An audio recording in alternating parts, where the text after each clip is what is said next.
અમદાવાદ સહિત રાજ્યમાં મોટી સંખ્યામાં કોચિંગ ક્લાસ છે, પરંતુ આ કોચિંગ ક્લાસના કોઈ નોંધણી કે ના કોઈ કાયદો કે કોઈ દંડની જોગવાઈ છે, જેથી ક્લાસીસના માલિકો સ્કૂલ જેટલી તગડી ફી વસૂલ કરે છે।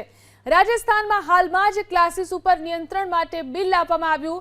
સમય, શિક્ષકોની શૈક્ષણિક લાયકાત સહિતના નિયમો નક્કી કરવામાં આવ્યા છે, જ્યારે કર્ણાટકમાં પણ એક ક્લાસમાં વધુને વધુ 30 વિદ્યાર્થીઓને જ બેસાડવાની જોગવાઈ છે। પરંતુ રાજ્યમાં કોઈ પણ પ્રકારના નિયમો કે ના તો નિયંત્રણો છે, જેને લઈને સામાન્ય રીતે વાલી જેટલી સ્કૂલમાં ફી આપે છે તેટલી જ ફી કોચિંગ ક્લાસમાં પણ ભરી રહ્યા છે। કોચિંગ ક્લાસમાં સુરક્ષા સાથે પણ સમાધાન કરવામાં આવતું હોય છે।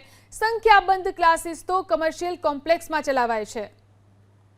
સેન્ટ્રલ ગવર્મેન્ટે તમારી વાત સાચી છે, ગયા વર્ષે ગાઈડલાઈન આપી ટ્યુશન ક્લાસીસના રજિસ્ટ્રેશન માટેની, અને રાજસ્થાન ગવર્મેન્ટે એનું અનુસરણ પાલન કર્યું, કેમ કે કોટા જેવું 11-12 સાયન્સ માટે જેડબલી અને નીટનું કોચિંગ સેન્ટર ત્યાં હોવાને કારણે ત્યાં ઘણા બધા વિદ્યાર્થીઓના આત્મહત્યાના બનાવો બનવાને પગલે રાજસ્થાન ગવર્મેન્ટે આ પહેલ કરી અને ત્યાં રજિસ્ટ્રેશનનો કાયદો અમલી બન્યો।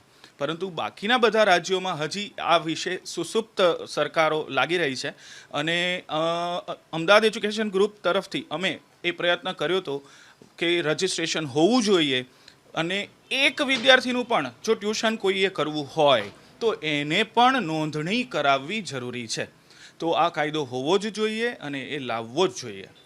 જેવી રીતે શિક્ષણની પ્રવૃત્તિ કરવા માટે શાળાને મંજૂરીની પ્રક્રિયામાંથી પસાર થવું પડે છે, તો શાળામાં જો વિદ્યાર્થી 5 કલાકનો સમય ગાળતો હોય તો હવે 11-12 સાયન્સ માટે તો 5 નહીં 8 કલાકો વિદ્યાર્થી ટ્યુશન ક્લાસીસમાં ગાળે છે। તો ટ્યુશન ક્લાસીસનું વાતાવરણ કેવું હોવું જોઈએ, ત્યાં અભ્યાસ કરાવતા શિક્ષકગણનું ક્વોલિફિકેશન, અનુભવ વગેરે કેવા હોવા જોઈએ, આ માટે કાયદા હોવા જ જોઈએ।